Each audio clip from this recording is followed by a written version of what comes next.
اعوذ باللہ من الشیطان الرجیم بسم اللہ الرحمن الرحیم ایاک نعبد و ایاک نستعین۔ ہم تیری ہی عبادت کرتے ہیں اور تجھی سے مدد چاہتے ہیں۔ اس سے پہلی آیات میں بیان ہوا کہ ہر طرح کی حمد و ثنا کا حقیقی مستحق اللہ تعالی ہے، جو کہ سب جہانوں کا پالنے والا اور بہت مہربان اور رحمان ہے۔ اور ان آیات سے بندے کو سکھایا جا رہا ہے کہ اللہ تعالیٰ کی بارگاہ میں اپنی بندگی کا اظہار کرو کہ اے اللہ، ہم تیری ہی عبادت کرتے ہیں، کیونکہ تو ہی صرف عبادت کا مستحق ہے اور تیرے علاوہ کوئی اس لائق نہیں کہ اس کی عبادت کی جائے، اور حقیقی مدد کرنے والا بھی تو ہی ہے۔ تیری اجازت اور مرضی کے بغیر کوئی کسی قسم کی ظاہری، باطنی، جسمانی، روحانی، چھوٹی بڑی کوئی مدد نہیں کر سکتا۔ عبادت کا مفہوم واضح ہے، سمجھنے کے لیے اتنا ہی کافی ہے کہ کسی کو عبادت کے لائق سمجھتے ہوئے اس کی کسی قسم کی تعظیم کرنا عبادت کہلاتا ہے، اور اگر عبادت کے لائق نہ سمجھیں تو یہ محض تعظیم ہوگی۔ جیسا کہ نماز کے اندر ہم ہاتھ باندھ کے کھڑے ہوتے ہیں، یہ عبادت ہے، لیکن یہی ہاتھ باندھ کر کھڑے ہونا کسی استاد، پیر یا ماں باپ کے سامنے ہو تو محض تعظیم ہے۔ آیت میں جمع کا صیغہ استعمال ہوا ہے، جیسے ہم تیری ہی عبادت کرتے ہیں۔ اس سے معلوم ہوا کہ نماز جماعت کے ساتھ ادا کرنی چاہیے اور دوسروں کو بھی عبادت کرنے میں شریک کرنے کا فائدہ یہ ہے کہ گناہ گاروں کی عبادتیں اللہ تعالیٰ کی بارگاہ میں مقبول اور قبول ہو جاتی ہیں۔ نیز یہ معلوم ہوا کہ اللہ تعالیٰ کی بارگاہ میں اپنی حاجت عرض کرنے سے پہلے اپنی بندگی کا اظہار کرنا چاہیے۔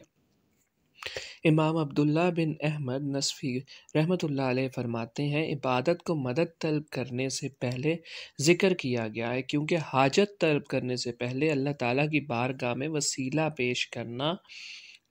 قبولیت کے زیادہ قریب ہے۔ ہر مسلمان کو چاہیے کہ وہ اللہ تعالیٰ کی بارگاہ میں کسی کا وسیلہ پیش کر کے اپنی حاجت کے لیے دعا کیا کرے، تاکہ اس وسیلے کے صدقے دعا جلد قبول ہو جائے۔ اور اللہ تعالیٰ کی بارگاہ میں وسیلہ پیش کرنا قرآن و حدیث سے ثابت ہے، جیسا کہ فرمایا، اے ایمان والو، اللہ سے ڈرو اور اس کی طرف وسیلہ ڈھونڈو۔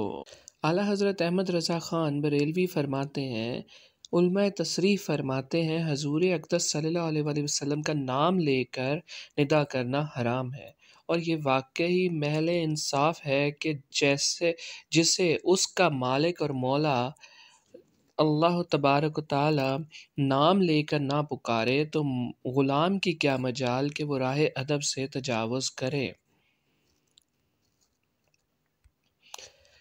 وَإِيَّاكَ نَسْتَعِينُ، اس آیت میں بیان کیا گیا ہے کہ مدد طلب کرنا خواہ وسیلے کے ساتھ ہو یا بغیر وسیلے کے ہو، ہر طرح سے اللہ تعالیٰ کے ساتھ خاص ہے، اور اللہ تعالیٰ کی ذات ہی ایسی ہے جس سے حقیقی طور پہ مدد طلب کی جائے۔ اعلیٰ حضرت احمد رضا خان بریلوی فرماتے ہیں کہ حقیقی مدد طلب کرنے سے مراد یہ ہے کہ جس سے مدد طلب کی جائے اسے بذات قادر، مستقل مالک اور غنی اور بے نیاز جانا جائے، کہ وہ اللہ تعالیٰ کے عطا کے بغیر خود اپنی ذات سے اپنے کام کی قدرت رکھتا ہو۔ اللہ تعالیٰ کے علاوہ کسی اور کے بارے میں یہ عقیدہ رکھنا شرک ہے، اور کوئی مسلمان اللہ تعالیٰ کے علاوہ کسی اور کے بارے میں ایسا عقیدہ نہیں رکھتا، اور اللہ تعالیٰ کے مقبول بندوں کے بارے میں مسلمان یہ عقیدہ رکھتے ہیں کہ وہ اللہ تعالیٰ کی بارگاہ تک پہنچنے کے لیے وسیلہ اور حاجت۔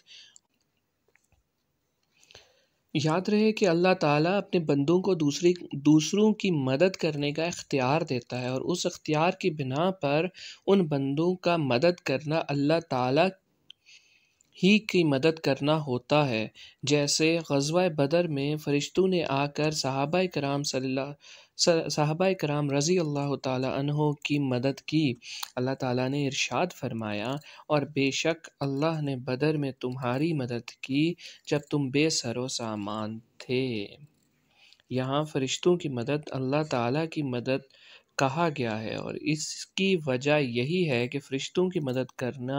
کرنے کا اختیار اللہ تعالیٰ کے دینے سے ہے، اور یہ اللہ تعالیٰ کی ہی مدد ہوئی۔ صدق اللہ العظیم۔